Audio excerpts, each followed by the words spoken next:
Hi guys, I am Devjan Chauhan from Yugu Himari Senior Secondary Schools. Nowadays, I am teaching the first lecture of science, and the first chapter is chemical reaction and equation.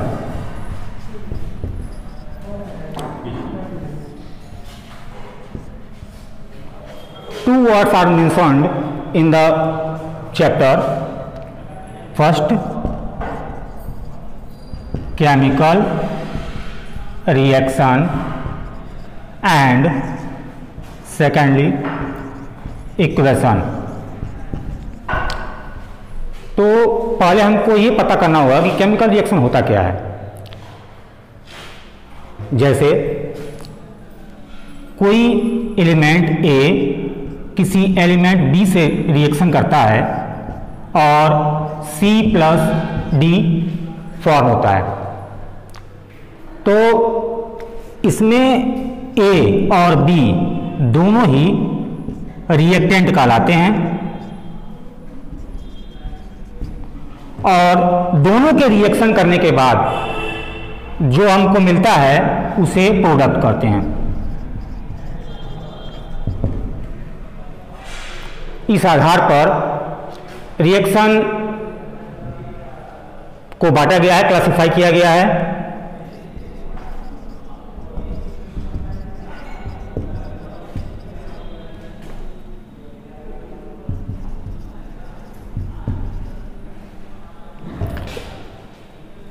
हाँ, तो बच्चों अभिक्रिया मतलब reaction को classify किया गया है composition reaction, decomposition reaction, displacement reaction, neutralisation reaction, redox reaction, exothermic and endothermic reaction. फिर डीकंपोजिशन रिएक्शन को थर्मल डीकंपोजिशन, इलेक्ट्रोलाइटिक डीकंपोजिशन और फोटोकेमिकल डीकंपोजिशन में डिवाइड किया गया है। वैसे ही रेडॉक्स रिएक्शन को भी ऑक्सीडेशन और रिडक्शन रिएक्शन में इसको डिवाइड किया गया है। Combination reaction are those reaction in which two reactant A and B are more than two reactant combined with each other and form a new compound like C or D. For example, C plus O2, it means carbon and oxygen react to each other and form CO2 in the form of gas.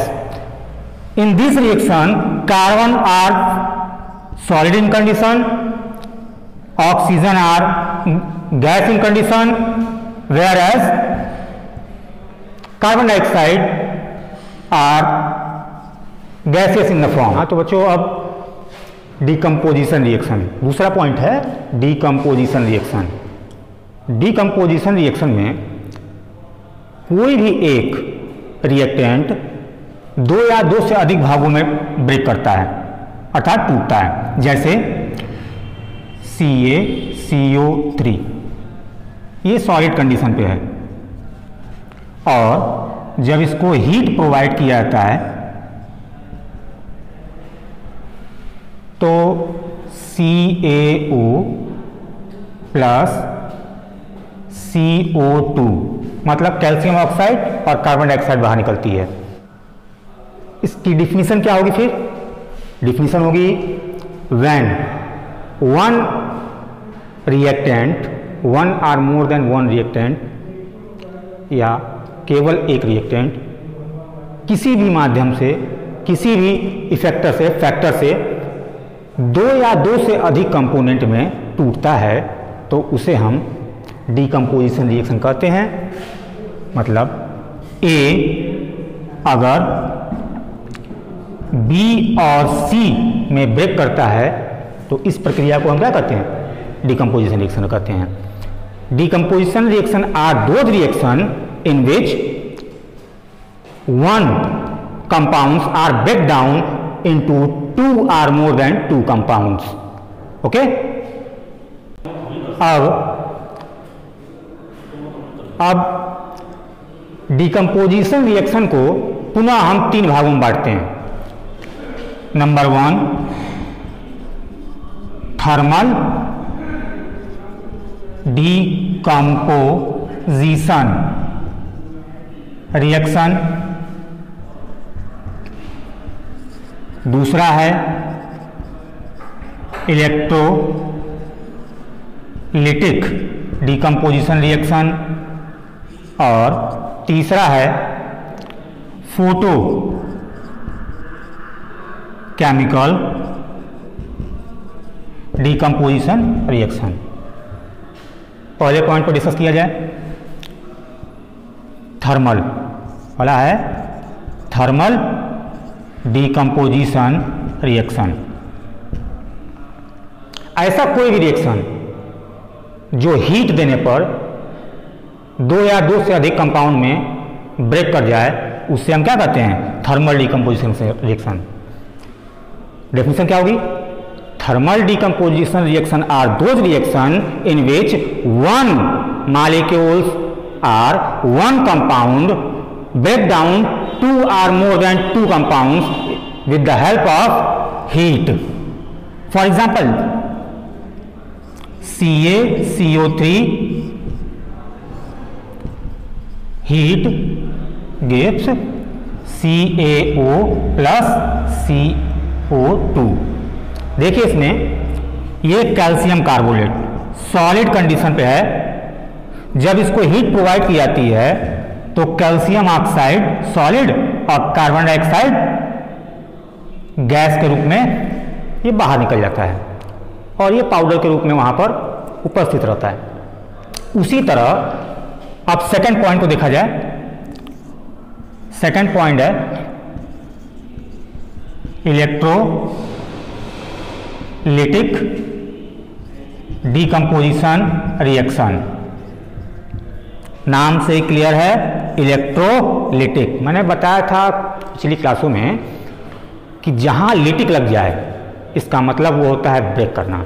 Electro मतलब उसमें electric देनी हो। Electric देने से अगर कोई compound 2 या 2 से अधिक कंपाउंड में ब्रेक करता है तो उस रिएक्शन को हम क्या कहते हैं? Electrolytic decomposition. जैसे 2H2O लिक्विड फॉर्म है, जब इसका इलेक्ट्रोलिसिस करते हैं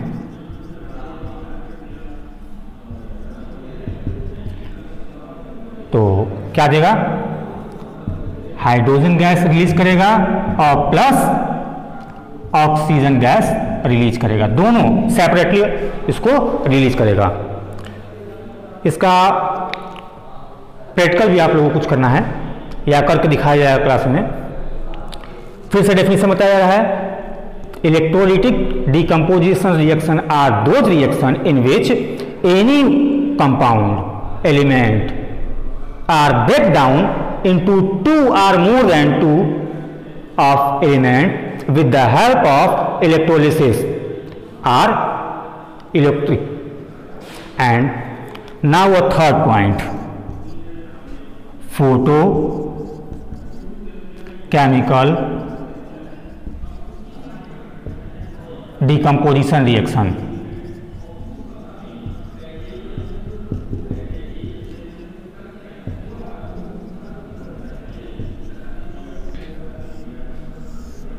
देखिए लिखा है फोटो और केमिकल, 2 वर्ड। तो ऐसा कोई भी रिएक्शन जो सनलाइट के प्रेजेंस में होता हो उससे हम क्या कहते हैं? फोटोकेमिकल डिकम्पोजिशन रिएक्शन कहते हैं। फॉर एग्जांपल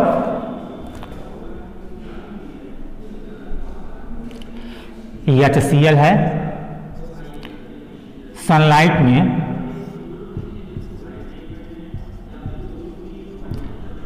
रिलीज करता है AH2 प्लस Cl2। ये भी गैसियस फॉर्म है और ये भी गैसियस फॉर्म है। ठीक है। अब तीसरा पॉइंट है डिस्प्लेसमेंट रिएक्शन। पहले तो इसे 2 भागों में बांटा गया है। नंबर 1 सिंगल डिस्प्लेसमेंट रिएक्शन और दूसरा है डबल डिस्प्लेसमेंट रिएक्शन। पहले डिस्प्लेसमेंट रिएक्शन होता क्या है? जब कोई मोर रिएक्टिव एलिमेंट किसी लेस रिएक्टिव एलिमेंट को रिप्लेस करता है, फिर से सुनिएगा, कोई मोर रिएक्टिव किसी लेस रिएक्टिव एलिमेंट को रिप्लेस करता है, तो ऐसे रिएक्शन को हम क्या कहते हैं? डिस्प्लेसमेंट रिएक्शन कहते हैं। आप सोचते होंगे कि मोर रिएक्टिव क्या होता है और लेस रिएक्टिव क्या होता है, तो इसके लिए इलेक्ट्रोकेमिकल सीरीज बनाई गई है, ठीक है, मैं उसको बाद में डिस्कस करूंगा। तो उसके डिस्प्लेसमेंट के आधार पर एक सिंगल डिस्प्लेसमेंट है और एक डबल डिस्प्लेसमेंट है। एग्जांपल समझाया इसको, मान लीजिए ए बी सी से रिएक्शन करता है, तो अगर ए बी से ज्यादा रिएक्टिव है, मोर रिएक्टिव है, तो ये इसको रिप्लेस कर देगा और क्या देगा? ए सी और प्लस बी।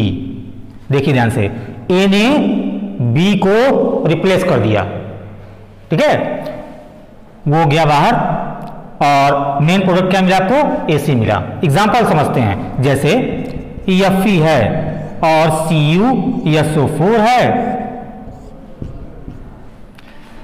तो आयरन कॉपर से ज्यादा रिएक्टिव होने के कारण इसको रिप्लेस कर देता है। इसको प्रैक्टिकल समझा जाए, होता यह है कि अगर कॉपर सल्फेट का हम सॉल्यूशन लेते हैं, अगर कॉपर सल्फेट का सॉल्यूशन लेते हैं और उसमें आयरन की कील तो देखी होगी आप लोगों ने, कील को हम उसमें डालते हैं, तो इस कील के चारों तरफ ब्लू कलर का एक कवर लग जाता है, ठीक है।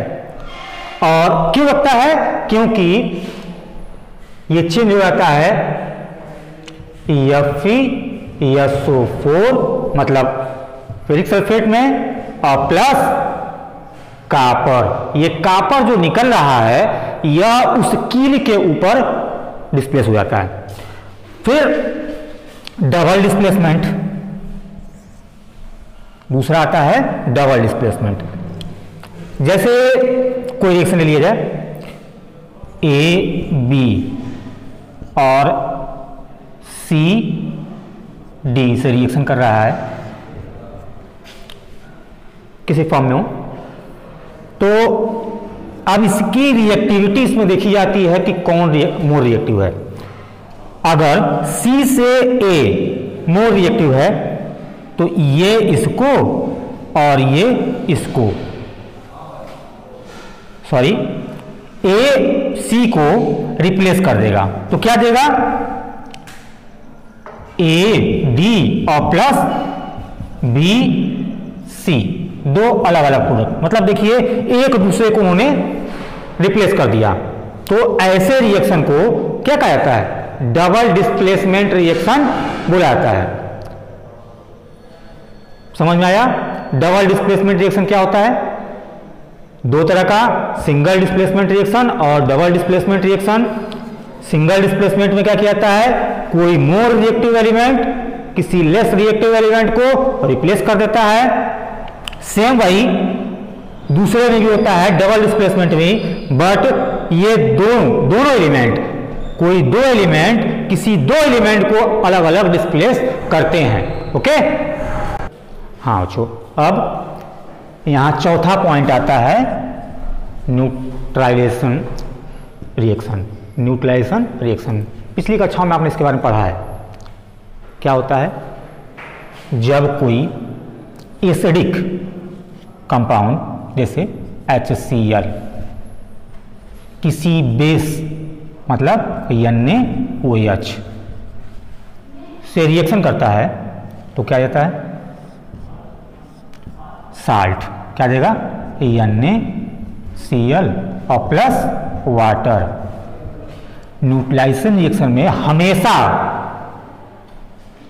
एसिड और बेस आपस में रिएक्शन करते हैं, साल्ट और प्लस वाटर देते हैं। ठीक है, कोई भी एग्जांपल ले लीजिए, जैसे यहाँ पर H2SO4 एसिड है, बेस NaOH से रिएक्शन करता है, तो इसकी 2 क्वांटिटी ले ली जाए और क्या देगा, Na2SO4 और प्लस 2H2O, फिर साल्ट और वाटर बना। तो डेफिनेशन क्या होगा, when 1 mole of acid reacted with 1 mole of base, then we yield 1 mole of salt and 1 mole of water. The process is known as neutralization reaction. Okay, redox reaction are those reaction in which oxidation and reduction reaction both are held together. For example EaCnCl4 plus 2FeCl2 gives EaCnCl2 plus 2FeCl3. Two words are mentioned in the definition. First, oxidation, and second, reduction. In short, oxidation reaction are those reaction in which minimum one atoms of oxygen join to the another element. For example, C plus O2 gives CO2. In this reaction, carbon combined with oxygen and form carbon dioxide. In reduction, any substance, any elements combined with hydrogen and form their compounds. This reaction is known as reduction. For example,